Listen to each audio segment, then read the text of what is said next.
Hello বন্ধুরা, সবাই কেমন আছেন? আশা করি ভালো আছেন। আজ আপনাদের ঢাকার প্রাচীন মুঘল স্থাপত্যশৈলী লালবাগ কেল্লা সম্পর্কে জানাবো।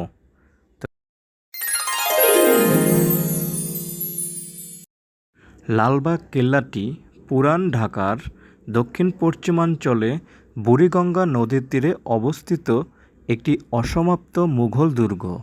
পুরান ঢাকাতে আসলে লালবাগ সড়ক বললে যে কোনো ব্যক্তি আপনাকে দেখিয়ে দেবে। এখন আমরা ভিতরে প্রবেশ করব, আর ভিতরে প্রবেশ করার জন্য অবশ্যই টিকিট কাটব। টিকিটের মূল্য 30 টাকা প্রতিজন। বলে রাখা ভালো, লালবাগ কেল্লাটি শুক্রবার ব্যতীত প্রত্যেক দিনই দুপুর 2টা থেকে বিকেল 5টা পর্যন্ত চালু থাকে। আজ আমার সাথে রয়েছে আমার এক বন্ধু, নাম মিশর। আমরা দুজনেই আজ পুরো লালবাগ ঘুরিয়ে দেখাবো।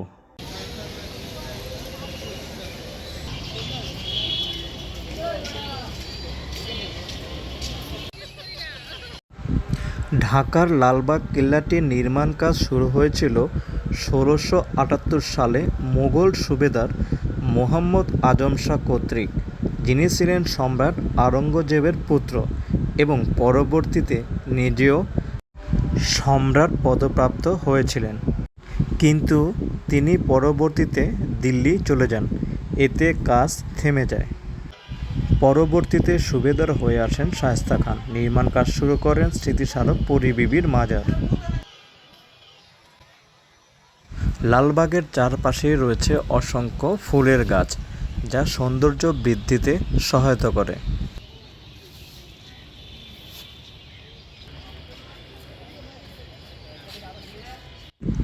লালবাগ কেল্লায় 3টি স্থাপনা বিশেষভাবে আকর্ষণীয়, যেমন মসজিদ, দিওয়ানি আম ও পরী বিবির মাজার।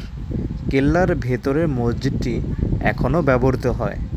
বর্তমানে এখানে একটি জাদুঘর রয়েছে, যা পর্যটক ও দর্শনার্থীদের জন্য খুবই আকর্ষণীয়। আমরা এখন একটি দুর্গে সিঁড়ি দিয়ে উপরে উঠব। উপরের দৃশ্য কেমন দেখা যায় তা আপনাদেরকে দেখাবো। এই দুর্গে ওঠার জন্য আরও একটি রাস্তা ব্যবহৃত হয়। রাস্তাটি পাহাড়ের মতন দেখতে।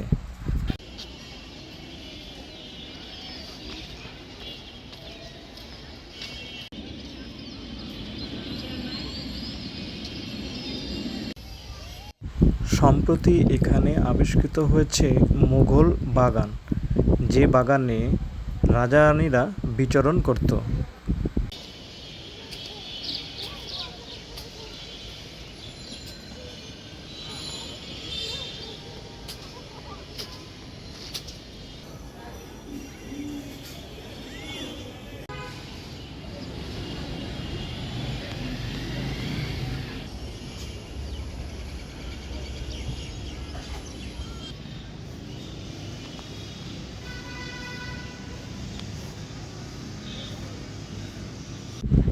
দিওয়ানি আম ছিল সর্বসাধারণের সাথে সুবেদারের বৈঠকখানা। প্রতিদিন অনেক উৎসুক মানুষ লালবাগ কেল্লা পরিদর্শন করতে আসে। আমাদের সমৃদ্ধ অতীত ও ঐতিহ্য সম্পর্কে জানা সবার উচিত লালবাগ কেল্লা পরিদর্শন করে। এটি বেড়ানোর জন্য একটি সুন্দর জায়গা। এই লালবাগ কেল্লাটির অধিকাংশ দেয়ালই কষ্টি পাথর ও মাটির ইট দিয়ে তৈরি।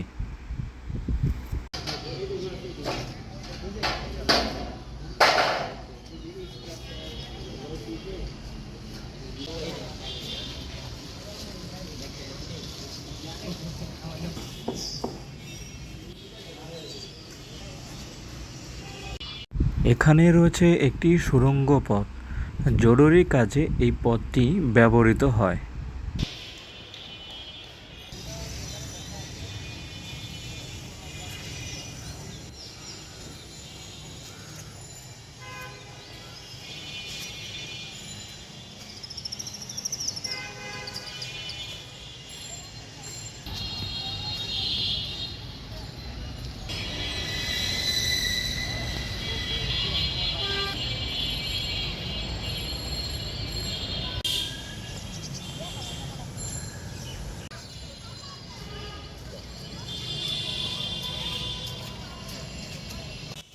যারা এখানে ঘুরতে আসবেন তারা অবশ্যই মনোমুগ্ধ হয়ে বাড়িতে ফিরবেন।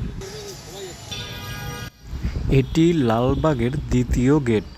দর্শনার্থী এই গেট দিয়ে বাইরে বের হয়ে থাকেন, তবে আজ গেটটি বন্ধ রয়েছে।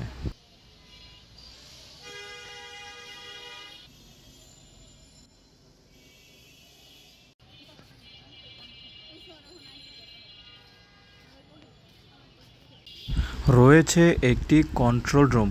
অপ্রীতিকর কোনো ঘটনা ঘটলে এখান থেকে তার ব্যবস্থা নেওয়া হয়। লালবাগে প্রায় 50 জনের মতন শ্রমিক রয়েছে যারা গাছপালা ও পরিবেশ পরিচর্যা করতে ব্যস্ত থাকেন। এটি হচ্ছে পরিবিবির আবাসস্থল। আমরা এর ভিতরে প্রবেশ করব। সুন্দর কারুকার্য দিয়ে তৈরি হয়েছে এই আবাসস্থলটি।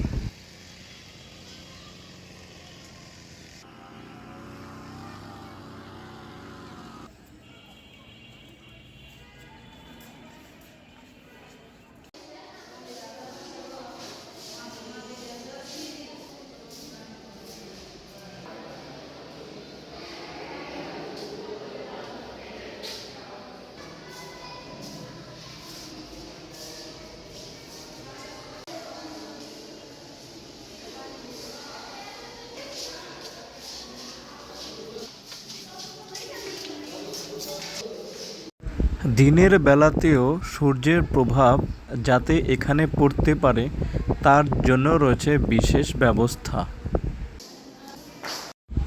এখানে রয়েছে একটি হাম্মামখানা।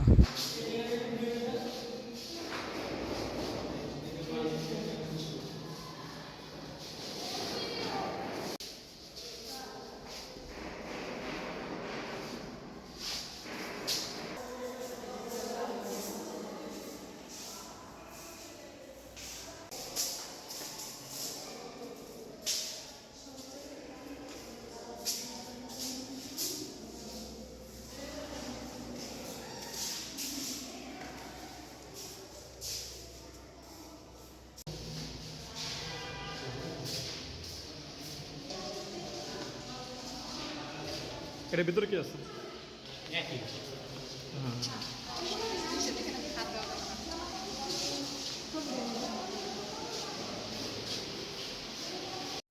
এর ভিতরে একটি সিঁড়ি রয়েছে যা দিয়ে দোতলায় ওঠা যায়।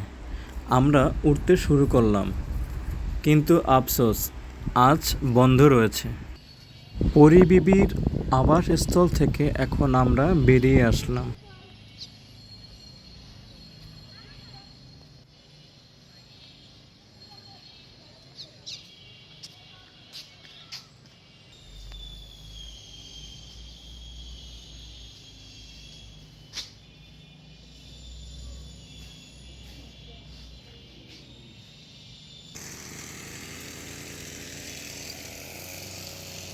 এখানে দর্শনার্থীর জন্য ওয়াশরুমের ব্যবস্থাও করা হয়েছে এবং সাথে পানি পান করার জন্য একটি কলও রয়েছে।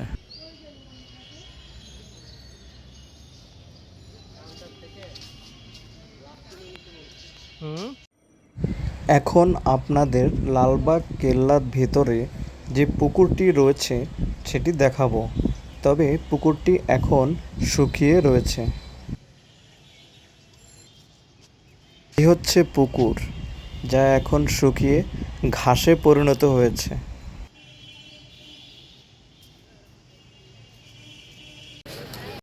লালবাগ কেল্লার পাশেই একটি সুন্দর মসজিদ রয়েছে। মুসল্লিরা যাতে নামাজ পড়তে পারেন তার ব্যবস্থা এখানে রয়েছে। দেখেই বোঝা যাচ্ছে এই মসজিদটি অনেক প্রাচীন।